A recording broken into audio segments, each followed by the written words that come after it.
Yagi online के एक और वीडियो में आपका स्वागत है। दोस्तों, आज हमने एक बहुत ही पॉपुलर टॉपिक लिया है, लाभ हानि यानी प्रॉफिट लॉस। ये टॉपिक परसेंटेज की एक एप्लीकेशन है। तो अगर आपको प्रॉफिट लॉस के सवाल हल करने हैं तो पहले आप परसेंटेज टॉपिक को एक बार रिवाइज ज़रूर कर लें। परसेंटेज का एक वीडियो यागी ऑनलाइन पर भी अवेलेबल है। प्रॉफिट लॉस बहुत ही इंटरेस्टिंग टॉपिक है जिस पर वैरायटी ऑफ क्वेश्चंस बनते हैं। अधिकतर प्रश्नों में डेटा बहुत कम होता है और समझ नहीं आता कि शुरुआत कैसे करें। तो चलिए देखते हैं इस वीडियो में कैसे अप्रोच करें प्रॉफिट लॉस के प्रश्नों को और क्या हैं रिलेटेड ट्रिक्स।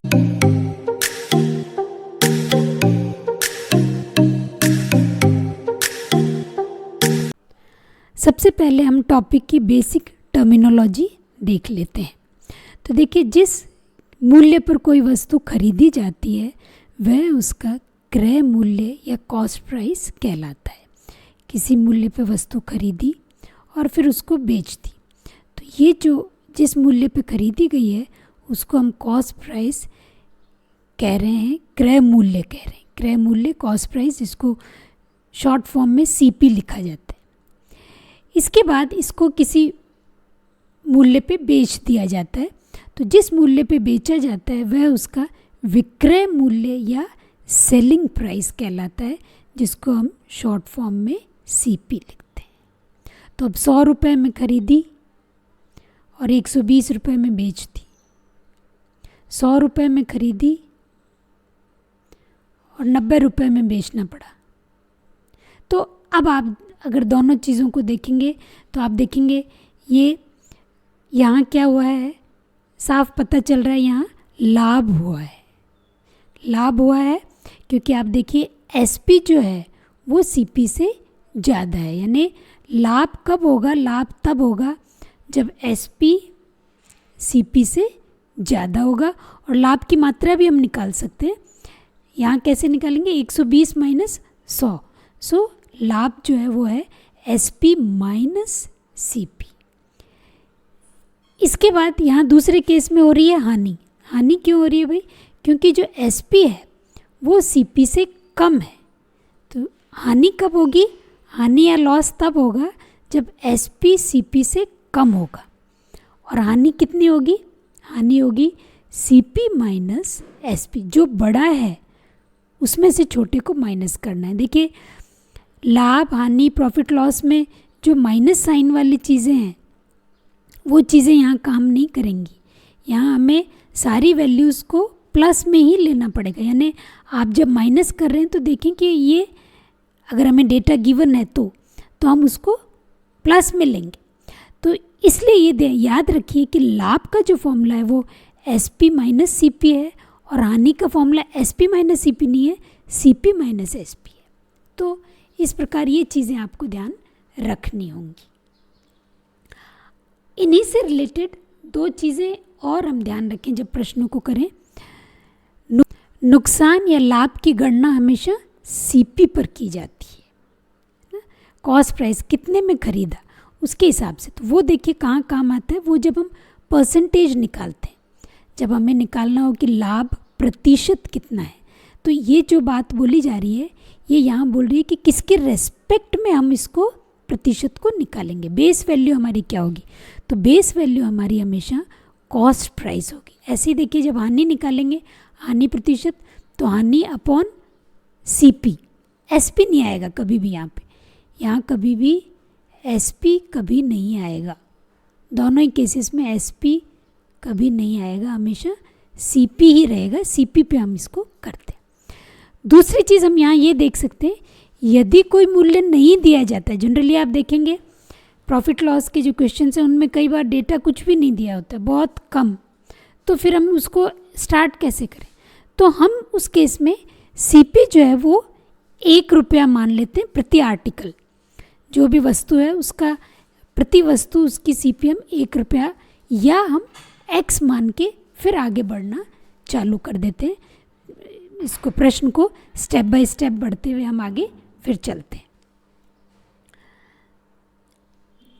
इसी फॉर्मूले को अगर हम रीअरेंज करेंगे तो हम सीधा SP भी निकाल सकते हैं। कैसे? यहाँ लाभ आपका होता है SP माइनस CP। तो ये जब आप लाभ की जगह ये रखेंगे, ये वाली SP माइनस CP, और फिर जब इस फॉर्मूले को रीअरेंज करेंगे तो आप देखेंगे SP आप सीधा भी निकाल सकते हैं। अगर हमें लाभ प्रतिशत गिवन हो तो 100 प्लस लाभ प्रतिशत अपॉन 100 इंटू CP, तो इससे आप सीधा SP निकाल सकते हैं। और लाभ की जगह अगर हानि हो तो 100 में से घटा दीजिए। जैसे कोई वस्तु 120 रुपये में खरीदी गई और अब उस पर हमें 10% का लाभ चाहिए, तो कितने में बेचें? तो वो कितना निकलेगा? वो हो जाएगा 100 प्लस लाभ प्रतिशत यानी 110 बटा 100 इंटू CP, जो उसका क्रय मूल्य है वो 120 है, तो 120। इससे आप डायरेक्टली इसका विक्रय मूल्य निकाल सकते हैं। ऐसे ही अगर 10% की हानि होती है तो आप कैसे करेंगे? विक्रय मूल्य कैसे निकलेगा? 100 माइनस हानि यानी 90 बटा 100 इंटू जो भी इसका क्रय मूल्य सपोज 120 ही है तो वो आपका 120 हो जाएगा। इस प्रकार आप सेम फॉर्मूले यहाँ पे देखिए, दो ही हैं फॉर्मूले, दो ही फॉर्मूले हैं SP CP में। एक तो लाभ या हानि, पर ये यहाँ ध्यान रखना है, लाभ रखेंगे तो SP माइनस CP, हानि होगा तो CP माइनस SP, जो बड़ा है उसमें से छोटा माइनस कर दीजिए। और प्रतिशत, लाभ प्रतिशत है तो लाभ बटा CP, ये ध्यान रखना है हमें कि बेस CP होगा, और हानि है तो हानि बटा CP। बस फॉर्मूले तो ये दो ही हैं, पहला और ये तो पहला हो गया और ये दूसरा, ये दो ही फॉर्मूले को फिर रीअरेंज कर करके हम आगे निकालते हैं। तो जैसे हमने SP निकाला वैसे ही इसको रीअरेंज करके CP जब हम निकालेंगे तो ये चीज़ उधर चली जाएगी और आपका सीधा यहाँ पे CP आ जाएगा। CP बराबर 100 अपॉन 100 प्लस लाभ इंटू SP, और अगर हानि है तो 100 में से माइनस हो जाएगी। तो दो फॉर्मूले के ऊपर बेस्ड पूरा आपका प्रॉफिट लॉस होता है, पर इसके साथ ही हमें परसेंटेज का कॉन्सेप्ट ध्यान रखना चाहिए, उसका यहाँ पे बहुत यूज़ होता है। तो अब यही फॉर्मूले को देख के देखिए, सीधा ये है कि यदि कोई वस्तु 25% के लाभ पर बेची जाती है तो SP बराबर 125% ऑफ CP। तो प्रतिशत बोलते ही 125 बटा 100, प्रतिशत का जब ये साइन आप हटाएंगे तो बटा 100 इंटू CP। तो ये जो ऊपर डिस्कस किया है उसी पे बेस्ड ये है। इसके साथ यदि कोई वस्तु 25% की हानि पर बेची जाती है तो वो हो गया 100 माइनस 25 यानी 75% ऑफ CP। एक दो फॉर्मूले और देखिए, जनरली इस तरह के प्रश्न भी आते हैं कि कोई व्यक्ति जो है दो सामान खरीदता है एक जैसे, एक को तो वो प्रॉफिट पे बेचता है कितने परसेंट के? X% के, और दूसरे को बेचता है लॉस पे, कितने परसेंट के लॉस पे? वही X% के लॉस पे। तो अब ओवरऑल इस व्यक्ति को हानि होगी या लाभ होगा? तो इस तरह के प्रश्न जब आप सॉल्व करके देखेंगे तो जनरली देखेंगे कि इसमें हानि ही होगी, और हानि प्रतिशत कैसे मिलेगा? X/10 का होल स्क्वायर। जैसे सपोज उसने 7% लाभ पे बेचा एक को और दूसरे को 7% हानि पे बेचा, तो ओवरऑल हानि हुई कितने प्रतिशत की? वो मिलेगा हमें 7/10 स्क्वायर, ये परसेंटेज में आएगा। इसको जब आप सॉल्व करेंगे तो आपका आंसर हानि, सीधा हानि प्रतिशत मिल जाएगी। इसी प्रकार ये प्रश्न भी कई बार आता है कि एक व्यापारी है जैसे सब्जी तोलता है, वो बोलता है कि मैंने तो जो अपना सामान बेच रहा हूँ वो जो जितने में ख़रीदा है, CP जितने में ख़रीदा है उतने में ही आपको मैं तो बेच रहा हूँ। पर वो करता क्या है? वो क्या करता है, 1 किलो वज़न की जगह से 900 ग्राम ही वज़न यूज़ करता है। तो इस तरीके से वज़न में गड़बड़ करता है। तो वज़न में जब गड़बड़ करता है तो उसका लाभ, जनरली उसको लाभ ही होता है क्योंकि कम तोल रहा है। वो बता तो ये रहा है कि जितना क्रय मूल्य है उतने में ही मैं आपको दे रहा हूँ, लेकिन वो वज़न में गड़बड़ होती है। और उसका लाभ प्रतिशत कैसे मिलेगा? सही वज़न माइनस गलत वज़न अपॉन गलत वजन। तो इस केस में क्या हो जाएगा, सही वजन क्या है 1 किलो, 1 माइनस गलत वजन कितना है 900 ग्राम, पर यूनिट सेम होनी चाहिए। यूनिट्स के क्वेश्चन में हमने पढ़ा था कि आप जोड़ बाकी तभी कर सकते हैं जब यूनिट समान हो। तो यहाँ तो किलो है, यहाँ ग्राम है, तो आप इसको भी किलो में बनाइए। तो कितना हो गया 0.9 अपॉन गलत वजन, गलत वजन कितना है 0.9 इंटू 100। तो इससे आप सीधा निकाल पाएंगे कि उसको लाभ प्रतिशत कितना हो रहा है। तो ये दो फॉर्मूले भी आप थोड़ा ध्यान रखें, डायरेक्ट फॉर्मूले आपको दिए हैं, बाकी चीज़ें आप जो बेसिक फॉर्मूले हैं दो, उनसे आप सारे प्रश्न हल कर सकते हैं। हम एक एक करके प्रश्न भी 2-3 लेंगे। पहला प्रश्न है वो है कि 20 वस्तुओं की लागत मूल्य x वस्तुओं के विक्रय मूल्य के समान है। यानी क्या बोल रहा है, 20 वस्तुओं की लागत मूल्य CP जो है वो x वस्तुओं के विक्रय मूल्य SP के बराबर है। लाभ भी दे रखा है उसने, यदि लाभ 25% है तो x का मान हमें ज्ञात करना है। यानी ये कितने नंबर हैं, कितने नंबर हैं ये 20 CP बराबर x SP, तो ये x कितना है ये हमें ज्ञात करना है। अगर हमें लाभ कितना चाहिए 25%। तो अब देखिए यहाँ पे न क्रय मूल्य दे रखा, न विक्रय मूल्य दे रखा, कुछ नहीं दे रखा, सीधा ये नंबर दे रखा है 20 और एक लाभ प्रतिशत दे रखा है। तो ऐसे केसेस में जैसे हमने ऊपर डिस्कस किया था, CP जो है वो 1 मान लो, हर वस्तु की CP जो है वो 1 रुपया है, ऐसा हम मान लेते हैं, ठीक है। तो CP x वस्तुओं की CP क्या हो जाएगी 1 into x that is x, और SP x वस्तुओं की कितनी हो जाएगी वो 20 हो जाएगी। क्यों इसलिए हो जाएगी क्योंकि x वस्तुओं की SP बराबर 20 वस्तुओं की CP हमने कितना मान लिया 1 रुपया, तो ये आपका 20 इंटू 1 20 हो जाएगा। ये हमें ध्यान रखना है कि जो CP of x article is x और SP of x article is 20, क्योंकि ये हमें गिवन है। अब जब हम लाभ प्रतिशत निकालेंगे तो लाभ क्या हो गया आपका SP माइनस CP। ये याद रखना है यहाँ पे कि x आर्टिकल की CP और x आर्टिकल की SP, तभी हम लाभ निकाल पाएंगे। ऐसा नहीं कि आर्टिकल CP तो आपकी 20 आर्टिकल की और SP x आर्टिकल की, नहीं, दोनों बराबर होने चाहिए। अगर इधर आपने CP अगर 20 आर्टिकल की ली है तो SP भी 20 की लेनी पड़ेगी।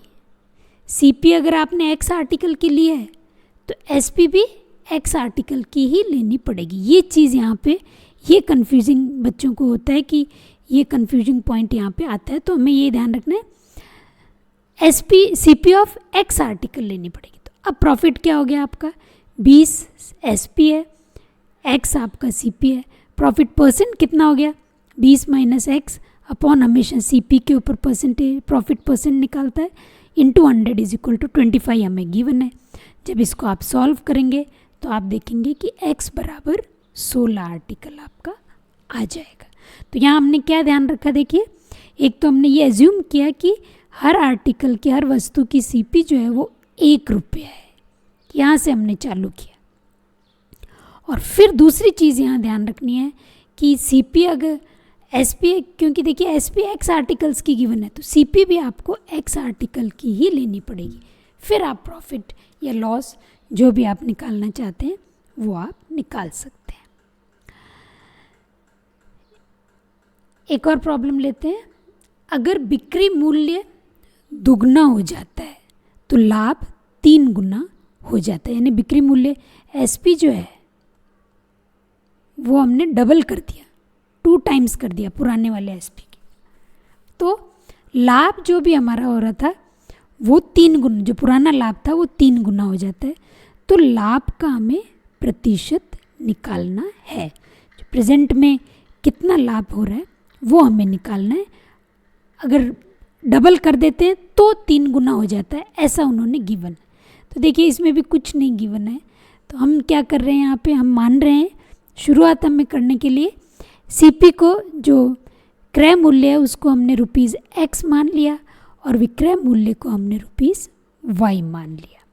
तो ये इस तरह से प्रॉफिट एंड लॉस के सभी सवालों में जनरली जो एग्ज़ाम में आते हैं उनमें डेटा बहुत कम है, आपको इस तरह से मान के ही चलना पड़ेगा। तो कहीं 1 रुपया मान लिया, कहीं अब यहाँ पे CP और SP दोनों मानने पड़ रहे हैं, तो X और Y दो मान लिए हमने, ठीक है। तो अब देखिए जो पहला केस है उसमें प्रॉफिट क्या होगा, प्रॉफिट होगा SP minus CP that is Y minus X। पहला केस हम किसको मान रहे हैं, जब हमने बिक्री जो मूल्य SP है उसको दुगना नहीं किया, इनिशियल जो केस है वो केस हम मान रहे हैं। सेकेंड केस क्या है, जब SP को हमने डबल कर दिया, यानी SP हमने Y मानी थी, जो विक्रय मूल्य है उसको अब हमने 2Y कर दिया। तो अब प्रॉफिट क्या हो गया हमारा, अब प्रॉफिट हो गया 2Y माइनस X क्रय मूल्य SP माइनस CP। तो ये हमारा प्रॉफिट हो गया। लेकिन गिवन क्या है, गिवन ये है कि जो नया, जब आप SP को डबल कर देते हो तो जो नया प्रॉफिट है वो पुराने प्रॉफिट का 3 गुना हो जाता है। ये इक्वेशन हमें, ये चीज़ कंडीशन हमें गिवन है। तो इससे हम क्या निकालेंगे, इससे आपका आ जाता है y is equal to 2 into X. SP जो है वो CP का डबल है, 50 रुपये में ख़रीदा तो अब उसको 100 में बेच रहे हैं, ऐसा ये इक्वेशन आपके पास आ गई। तो अब जब प्रॉफिट परसेंट निकालना है तो पहला प्रॉफिट क्या है, y माइनस एक्स अपॉन किस पे निकलेगा, CP पे इंटू 100, या इसको हम लिख सकते हैं y upon x minus 1। y upon x कहाँ से लाओगे, यहाँ से लाएंगे अपन y अपॉन एक्स, जिसकी वैल्यू 2 आ रही है। सो 2 माइनस 1 इंटू 100 दैट इज़ 100% का लाभ हो रहा है। और जैसे ही आप इसको SP को डबल कर देते हो तो लाभ कितना हो जाएगा, 3 गुना हो जाएगा, 3 टाइम्स लाभ हो जाएगा। एक और इसी तरह का प्रश्न करते हैं, छोटे छोटे इसके प्रश्न होते हैं लेकिन डेटा बहुत कम होता है इसमें, सीधा डेटा SP CP नहीं गिवन होता है, कुछ ना कुछ कंडीशंस गिवन होती है। जैसे यहाँ देखिए, एक वेंडर ने 6 टॉफ़ी 1 रुपये में खरीदी, 6 टॉफ़ी उसने 6 टॉफ़ी 1 रुपये में खरीदी है। 20% प्रॉफिट हासिल करने के लिए उसे कितने रुपए में ये 6 टॉफ़ियों को बेचना पड़ेगा, यानी वो 20% का प्रॉफिट चाह रहा है इन 6 टॉफ़ियों के ऊपर, तो कितने रुपए में वो इनको बेचे, 1 रुपये में कितनी टॉफ़ी को वो बेचे, ऐसा क्वेश्चन है कि 1 रुपये में कितनी टॉफ़ी बेचे। 1 रुपये में खरीदी तो कितनी है, 6, तो 1 रुपये में बेचे कितनी टॉफ़ी, ताकि उसको 20% का प्रॉफिट हो जाए। तो देखिए कैसे शुरू करेंगे। 6 टॉफ़ियों का जो कॉस्ट प्राइस है वो कितनी है, 1 रुपया, है ना। और 6 टॉफ़ियों का जो सेलिंग प्राइस है वो कितना होना चाहिए, हमें 20% का लाभ चाहिए, तो वो हो जाएगा 120% ऑफ CP। हमने ऊपर फॉर्मूला देखा था, SP बराबर 100 plus profit upon 100 into CP। तो प्रॉफिट हमें 20% का चाहिए, तो 100 प्लस 20 120 बटा 100 इंटू CP कितना है, 1 रुपया, तो ये आपका आ जाएगा 6/5 रुपीज़। अब हमें चाहिए कि 1 रुपये में कितनी टॉफ़ी बेचें। 6 टॉफ़ियाँ आप बेच रहे हो 6/5 रुपये में, यानी 6/5 में हम टॉफ़ी बेच रहे हैं 6, तो 1 में बेचेंगे 6/5। इसको जब आप सॉल्व करेंगे तो आप देखेंगे उत्तर आ रहा है 5, यानी 1 रुपये में टॉफ़ी कितनी खरीदी, 1 रुपये में टॉफ़ी खरीदी तो 6 थी, ये CP था, लेकिन 1 रुपये में बेचनी कितनी है, 5, तब हमें लाभ कितना होगा, 20% का लाभ होगा। सो इस प्रकार हमने देखा कि कैसे प्रॉफिट और लॉस या लाभ हानि के सवाल हल किए जाते हैं, किस प्रकार हमें एज्यूम करना पड़ता है। फॉर्मूले 2 ही हैं, उन्हीं को हम इधर उधर अरेंज करते हैं, प्लस कंडीशंस क्या गिवन है उनको ध्यान में रखते हुए हम इन सवालों को बहुत आसानी से हल कर सकते हैं। इस वीडियो के लिए इतना ही। थैंक यू फॉर वॉचिंग यागी ऑनलाइन।